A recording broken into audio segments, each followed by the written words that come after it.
आम आदमी पार्टी के जुझारू नेता चेतरभाई वसावा को झूठे मुकदमे में 80 दिन जेल जाना पड़ा। जेल से छूटने के बाद आम जनता की प्रक्रिया हम आपको दिखाएंगे कि किस प्रकार से जनता उनको अपने कंधे पर बिठा करके लेते जाते दिखाई पड़ रही है। तो आपको दिखाते हैं डेडियापाड़ा से। लखन साहनी आपको लेके चल रहे हैं सीधा इस समय गुजरात के नर्मदा जिले के डेडियापाड़ा में से एक बहुत बड़ी खबर आ रही है उठ करके। आपको बता देना चाहिए, आम आदमी पार्टी का जुझारू और युवा नेता आप विधायक चेतर वसावा जो झूठे मुकदमे में सजा काट रहे थे, वो बड़ौदा सेंट्रल जेल से बाहर आ गए हैं।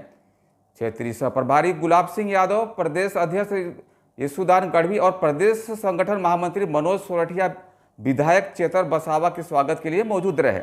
तो चलिए हम आपको दिखाते हैं। आप नेता, कार्यकर्ता, आदिवासी समुदाय के नेता और बड़ी संख्या में युवा विधायक चेतर वसावा के स्वागत के लिए पहुंचे हुए हैं। आप विधायक चेतर वसावा एक बार फिर आदिवासी क्षेत्र और समाज के साथ साथ पूरे गुजरात के लिए अपनी आवाज़ मजबूती से उठाएंगे। षड्यंत्र रचकर मेरे खिलाफ झूठे मुकदमे दर्ज किए गए चेतर वसावा, मेरी शिकायत पर सुनवाई नहीं हुई। आईपीसी की धारा 307 के तहत 80 दिनों तक जेल में रखा गया चेतर वसावा।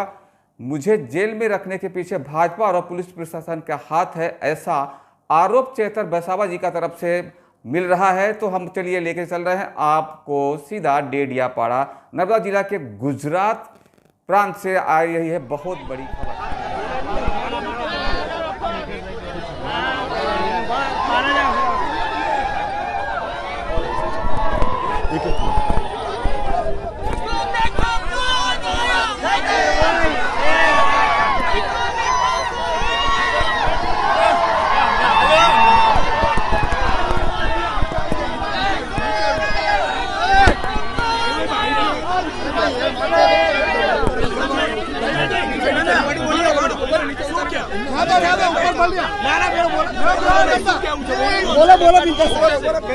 બે મિનિટ નીચે ઉતારો એમ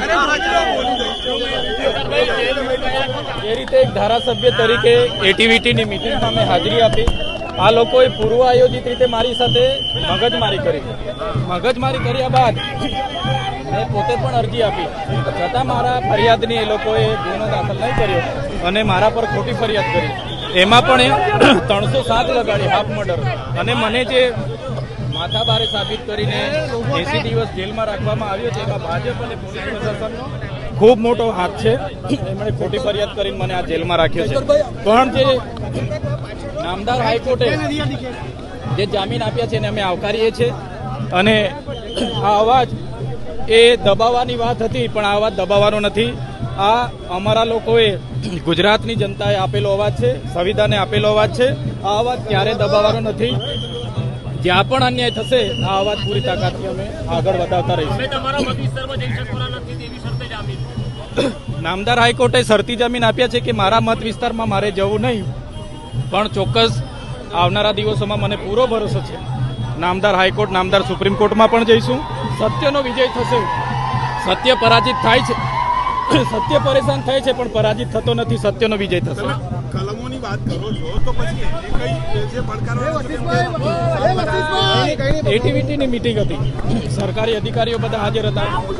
વેપારીઓને સભ્ય તરીકે લીધા, એના લીધે બોલાચાલી થઈ, એના લીધે ઝપાઝપી થઈ, અને ત્યાં કોઈ 307 લાગુ પડે એવો કોઈ ગુનો થયો નથી। સીસીટીવી ફૂટેજ એ લોકો પર હતા, એમણે જાહેર કરવા જોઈએ, તે એમણે કર્યા નથી।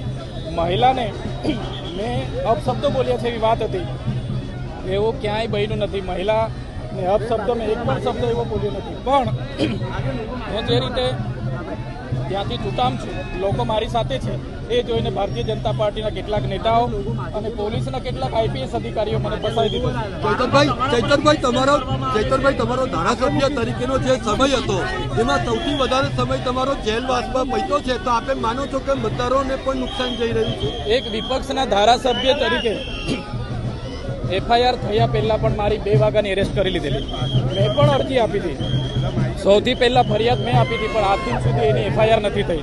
એટલે વિપક્ષના ધારાસભ્યને આ દબાવવાની સોજી સાજી કોશિશ છે, પણ અમે દબાવીશું। જે આ જનતાનો પ્રેમ, સહકાર મળ્યો છે, જે રાજકીય લોકો, સામાજિક લોકોનો સહકાર મળ્યો છે, એમના વિશ્વાસ પર અમે કાયમ રહીશું અને આગળ વધતા રહીશું। જામીન મળ્યા એ મામલે કોઈ તમારા ફિલિંગ્સ જામીન થયા છે એટલે આટલા ટાઈમ પછી હું બહાર આવ્યો છું એટલે મને ખૂબ આનંદ છે. કેમ કે હું મારા પરિવાર સાથે મારો જે વિધાનસભા ડેડિયાપાડા સાગબારાના લોકો છે, મારો પરિવાર છે, એના સુખ દુઃખમાં હું હાજર નથી રહી એ બદલ મને ખૂબ દુઃખ છે. પણ આ માટે પણ એ લોકો સાથે જ છું. મેં હમણાં પ્રવેશ બંધી નથી છતાં એ લોકો સાથે રહીને આગામી મહાનગરપાલિકા અને તાલુકા જિલ્લા પંચાયતની જે ચૂંટણી આવવાની તો અમારી આમ આદમી પાર્ટી લડવાની છે. પણ એક ધારાસભ્ય, વિપક્ષના ધારાસભ્ય અવાજ ઉઠાવે એને કઈ રીતના દાબી દેવો એ આ ભારતીય જનતા પાર્ટીના નેતા અને પોલીસ કરી રહી છે. ચૈતરભાઈ, મનરેગા કૌભાંડ હોય કે પછી આદિવાસીઓને કનડતા કોઈ પણ પ્રશ્નો હોય એને આક્રમકતાથી ઉઠાવવા બદલ હવે જે તમારી ઉપર જે કાર્યવાહી થઈ રહી છે તો આપણે માનો છો કે તમારી શરતનો ભંગ થવાની રાહ સરકાર જોઈ રહી છે? તમે જોયું હશે, પોસ્ટ મેટ્રિક શિષ્યવૃત્તિ હોય, મનરેગા યોજના હોય, આવાસની યોજના હોય, રોડ રસ્તાની બાબત હોય કે કરાર આધારિત ફિક્સ પગારદારોની વાત હોય કે આઉટસોર્સિંગ કર્મચારીની વાત હોય, ચૈતર વસાવા સડકથી લઈને સદન સુધી લડે છે. એટલે ભારતીય જનતા પાર્ટીને પસંદ નથી, એના લીધે જ મને ખોટા કેસમાં ફસાવી દેવામાં આવ્યો છે.